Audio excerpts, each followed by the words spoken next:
벌써 주총 시즌입니다. 앞서 이제 개인 투자자들이나 소액 투자자들도 이 주총 시즌을 그냥 넘기지 말고 관심을 크게 가져야 됩니다라고 언급을 해드린 바 있는데요. 이번엔 지배구조 개선과 CEO 등이 핵심 이슈가 될 것으로 보입니다. 특히 이번에 가장 크게 화두가 되고 있는 게 섀도우 보팅이 폐지가 됨으로써 주총 시즌에 혼란이 있다라고 하는데, 자, 자세한 소식 궁금하시죠? 법무법인 청담의 김서인 변호사께서 직접 나오셨습니다. 변호사님 안녕하세요. 네, 안녕하세요. 네, 자, 앞서 말씀드린 것처럼 섀도우 보팅이 이제 폐지가 돼서 혼란이 예상된다라는 건데, 이 제도가 왜 폐지가 됐고, 그리고 이 제도가 어떤 것인지 좀 더 손쉽게 설명해 주신다면요. 네네.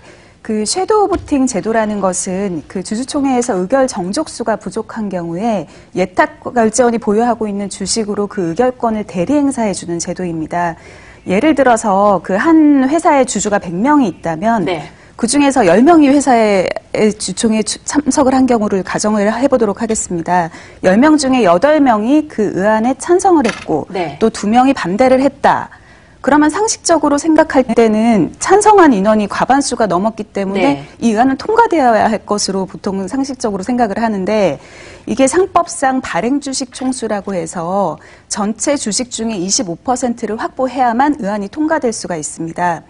그래서 100명의 주주들이 있는 회사에서 네. 단 10명만이 의안에 그 주주총회에 참석해가지고 의결한 경우에는 이게 부결될 수밖에 없는 것이죠. 네. 그래서 이런 사태를 방지하기 위해 예탁 결제원이 불참한 주주들의 의결권을 기존 그 8대2의 결의와 동일하게 행사를 해주게 됩니다. 이렇게 찬반 비율을 동일하게 참석 주주의 비율과 행사해줌으로써 그 주총 결의가 원만히 성립될 수 있도록 해주는 제도가 섀도우 보팅 제도입니다. 그게 폐지됐다는 거죠? 그렇습니다. 예. 이게 사실은 지금 폐지가 굉장히 이슈가 되고 있는데 1991년도에 이 제도가 도입됐고 2013년 자본시장법이 개정이 되면서 원래 2015년도에 폐지가 예정되어 있던 그런 제도입니다. 그런데 이게 지금 기업들이 의결 정족수를 확보를 하지 못하게 되면 경영상 상당한 어려움이 발생할 수 있다. 네. 이런 그 논의가 계속해서 나오면서 이것을 2017년까지 유예를 해줬습니다. 그러니까 결국 이 제도 자체가 원래 갑자기 최근 들어 폐지되었다라는 것은 아니고요. 이제 2015년도에 폐지될 것이 예정이 돼 있다가 유예 기간을 거쳐 2017년도에 이렇게 폐지가 되게 된 것이죠. 근데 그럼 섀도우 보팅이 폐지가 됨으로써 네. 긍정적인 면과 부정적인 면들이 바로 같이 나올 것 같은데요. 그렇습니다. 그 지금까지 기업 입장에서는 주주총회에 그 주주들이 오지 않기를 바랬습니다. 왜냐하면 대주주나 지배주주 입장에서는 우리가 어떤 안건을 제안을 했을 때 네. 반대하는 의견이 많을수록 그 안건을 통과시키기가 어렵습니다. 예. 그래서 내가 원하는 안건을 그냥 우리끼리 네. 빠르게 이 안건을 통과를 시키는 것이 더 중요하지, 주주들은 제발 오지 않기를 그렇게 바라는 마음이 컸었던 것이죠. 그렇기 때문에 주주총회가 결국에는 활성화되지 않았고 오히려 이 제도가 기존 지배주주들의 그런 지배력만을 강화해주고 그렇겠네요. 있다. 예. 그런 논란이 계속되어 왔고, 이게 사실 원래 그 섀도우 보팅 제도의 취지를 벗어나서 네. 좀 그 본질이 변모가 되었다. 네. 이런 비판을 받으면서 그래서 폐지가 폐지되게 됐겠고요. 이르렀습니다. 네, 부정적인 측면은 이번에 어떤 부작용이 있을까요? 없어짐에 따라. 그 가장 지금 뭐 논의가 되고 있고 또 우려를 하는 부분이 의결 정족수 확보에 대한 것입니다. 일단 아까도 잠시 언급을 드렸지만 상법상 발행주식 총수의 4분의 1, 그러니까 25%의 찬성을 얻어야만 의안이 통과를 할 수가 있는데, 이게 사실 보통 결의에 있어서는 크게 문제가 되지는 않습니다. 그런데 감사선임과 같은 경우는 3%의 의결권 제한이 있고, 혹은 특별거리 사항 같은 경우는 좀 더 가중된 의결 정족수를 요구를 하기 네. 때문에 이렇게 특별결의 사안이나 감사선임의 통과가 좀 어려운 네. 상황이 발생할 그렇군요. 수 있습니다. 네. 특히 이게 감사선임에 있어서 굉장히 문제가 되는데, 예를 들어서 대주주가 50% 이상의 주식을 보유하고 있다 하더라도 50% 중에 단 3%만 의결권을 행사할 수 있으니 47%의 의결권은 없어지는 것입니다. 네. 그러면 나머지 50% 주주들 중에서 22%를 결국에는 확보를 해야 하는데, 네. 이게 소액 주주들이 굉장히 많이 분산이 되어 있는 예, 상장 쉽지 않은 회사에서는 일이군요. 그것을 확보하기가 쉽지 않은 것이죠. 네. 그래서 기업들이 계속해서 이에 대한 보완책을 네. 마련해달라라는 목소리를 내고 있는 상황입니다. 그래도 긍정적인 측면이 더 네, 많기 때문에 이 섀도우 그렇습니다. 보팅이 폐지가 된 것으로 보이는데요. 그동안 이 섀도우 보팅을 시행함에 따라서 대주주들끼리만 네. 소액주주들이 소외가 되고 그냥 의견 안건을 처리해버리는 경우가 많지 않았습니까, 사실. 네, 그렇습니다. 근데 이번에 섀도우 보팅이 이제 폐지가 됨으로써 실제로 7개 업체가 주주 안건에 통과하지 못했다라고 하는데 그들 입장에서는 굉장히 곤란한 입장이겠네요. 그렇습니다. 지금 7개 회사 중에 세 개의 회사 같은 경우는 감사 선임 안건이 좀 불발된 사안으로 그랬군요. 볼 수가 있고 네. 나머지 3개 회사는 정관 변경과 주식 분할과 관련된 부분인데 이것 역시 특별 결의 사항으로서 약 발행 주식 총수의 3분의 1 이상의 가중된 요건을 요구하는 경우입니다. 그러니까 대부분의 7개 중에 6개 지금 회사들 같은 경우가 전부 이제 가중된 의결 정족수를 요구하는 경우에 그것을 충족시키지 못해서 결의가 불발된 사안이라고 볼 수 있고요. 이렇게 지금 이 사안들이 여러 개 제시가 되고 있으면서 최근 언론에서도 또 영진약품이 3%의 그 제한을 받고 의결권 제한을 받으면서 감사위원 선임에 실패한 사례가 많이 언급이 됐는데 네. 영진약품 같은 경우에 저 표를 보시면 대주주 지분율이 52%에 이릅니다. 굉장히 많은 네. 비율을 KTNG가 지금 보유를 하고 있는 예, 것으로 예. 알고 있는데 52% 중에 3% 의결권만 대주주가 행사를 하다 보니 49%의 의결권이 없어지게 된 것입니다. 예. 그러니까 이렇게 대주주 지분율이 높을수록 감사 선임에 좀 어려움을 겪는 그런 기업들이 좀 많이 나타날 수가 있는 상황이 돼버린 것이죠. 이번에 영진약품의 이런 주총 안건이 결의하지 못한 부분이 굉장히 크게 이슈가 됐는데요. 그렇습니다. 자, 기업들의 입장에서는 이런 주요 안건들을 처리하지 못해 대주주 한 3%밖에 인정을 받지 못해서 계속 무산되는 사례가 현실화되고 있습니다. 기업들의 대응 방안들은 어떻게 되고 있나요? 네, 지금 현재 논의되고 있는 것은 그 국가 차원에서도 주총일을 좀 분산을 시켜라.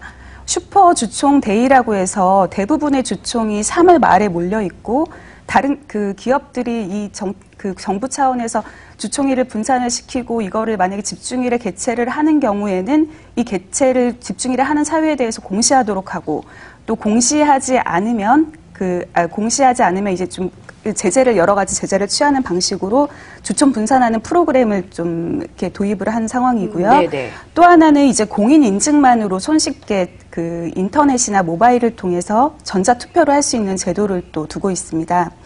그리고 또 하나는 의결권 대리 행사 권유 제도라는 것이 있는데요.